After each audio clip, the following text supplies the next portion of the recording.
Hello, this is Dr. Eve Ruiz, owner of SpiritSpeaks MD YouTube channel and the creator of Intuitive Confidence Mastery course.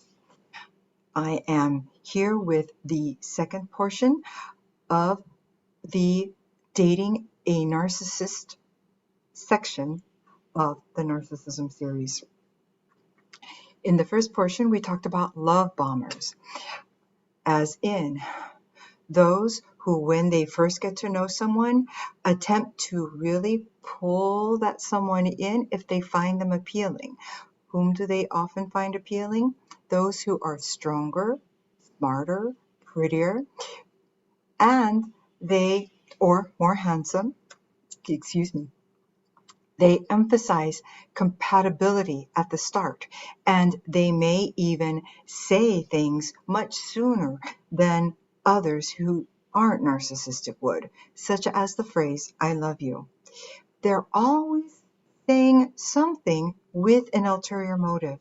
The reason that someone would say, I love you, before they have even gotten to know you beyond the superficial level is clearly so that they can get something from you earlier on. It could be sexual favors.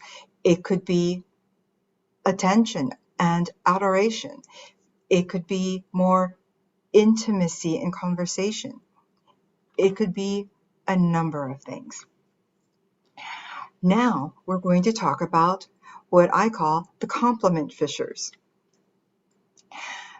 Now, narcissists may seem like they are very confident.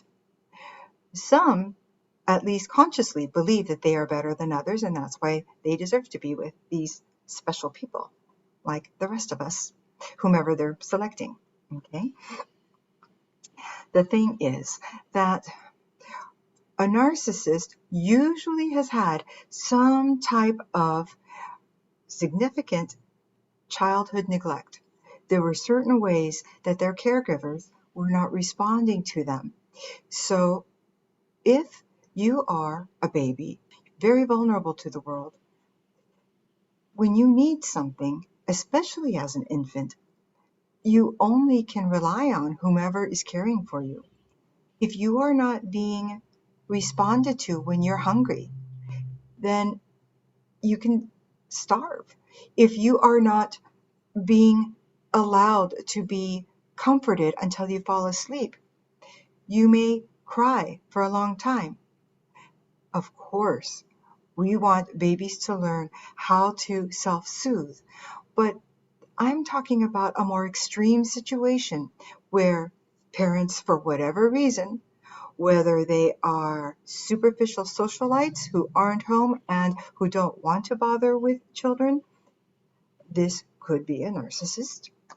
If it is someone who is not tending to the children because they are off high on drugs, there could be so many reasons. Okay? When this happens at such a young age, that young one, that really young one, concludes then that this world can be very harsh, very hostile, and disconnected from them. So they may not understand then what it's like to really deeply connect with the world or with someone else. Now, if a child has had its needs reasonably met repeatedly over time, they will have often a different perception of the world, that the world is responsive to them, that help is on the way, that it is okay to trust other people with responsibilities that may affect them personally. Those people are going to be reasonably confident. We'll have our ups and our downs, but we're still within the mainstream. Those who are confident can tell themselves in a typical situation that they are capable of doing whatever it is they're about to embark on. For a narcissist, they may lack that type of confidence and therefore may lean into others, absorb that type of confidence within themselves. So you may find that if you have started dating someone, there could be a couple approaches to this. If he is more of a grandiose narcissist, he will be gloating and telling you about from his CEO position or his other kind of leadership position, just what an immense difference, how he has changed the world for the company that he serves, how he has extraordinary talents that have not been always acknowledged by people. He's a victim in that he does not get the acknowledgement that he knows he deserves. If he is a covert type of narcissist, he may say certain things that are really begging you to say the opposite. Okay? This time I'm going to give a female example.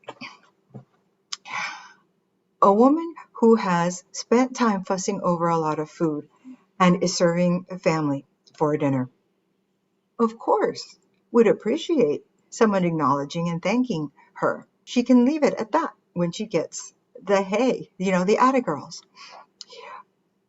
On the other hand, a covert narcissist, if she didn't start hearing as soon as people started eating the food, some types of sounds or compliments, then she will just wipe the floor with her self-deprecation, until someone says, "Oh, for crying out loud, what are you saying? Are you kidding me? This is wonderful. This is absolutely delicious. No, you do it just right and like no other."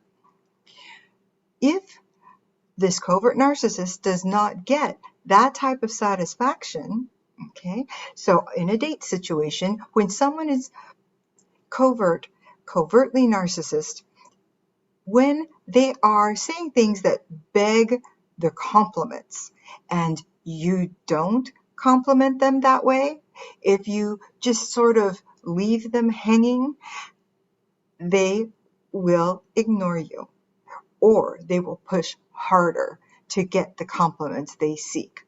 Someone who is not narcissistic will not go through all that trouble. It's just not in their wheelhouse. They have no need.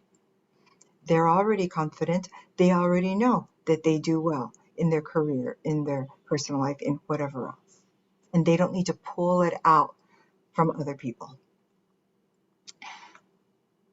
Compliment fishers need what we call then a narcissistic supply.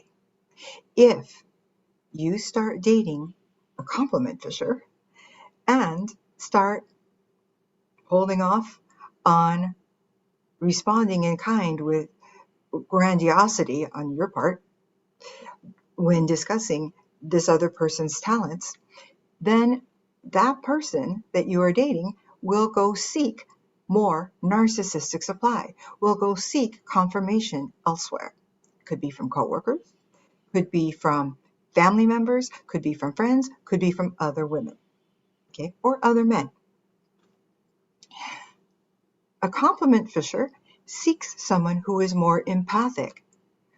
When a narcissist comes across someone who really can feel very well what it's like to be in another person's shoes and is not just sympathetic but more empathic to another person, this is like setting off bells for the compliment fisher.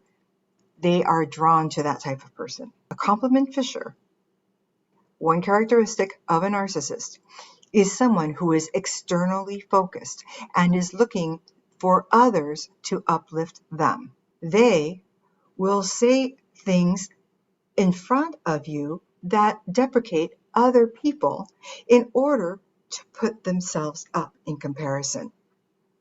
So when you start hearing about, and that stupid idiot didn't figure out this, or they were all gathered around and none of them could see the simple concept that blah, blah, blah, blah, blah. Okay. You'll notice repetition, a tone where they address other people with less regard than they do themselves, and where their stories tend to sound a similar way. How are you doing with finding people who are like this in your life? These episodes are simply little opportunities for you to listen closely and to consider. It started out because a lot of women were coming to me and not able to identify that the person they were dating is a narcissist, and they were wondering why on earth did certain very typical things with narcissists happen within their relationships.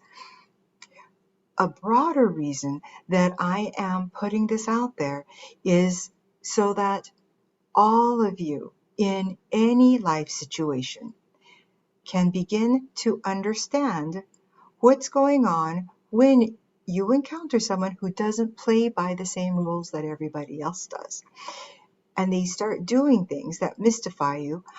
This is my effort to put out, segment by segment here, these kinds of characteristics, and then to talk a little bit behind it to show you what the motive is for this person. What are they looking for? At what cost? We are going to move on to conversation huggers. So stay tuned. If you have any questions or any comments about this, please share in the comments below. If you haven't subscribed, go ahead and click on that red subscribe. Also, hit the bell icon so that you can be notified as soon as the next segment is published, and you won't have to miss out on any of these.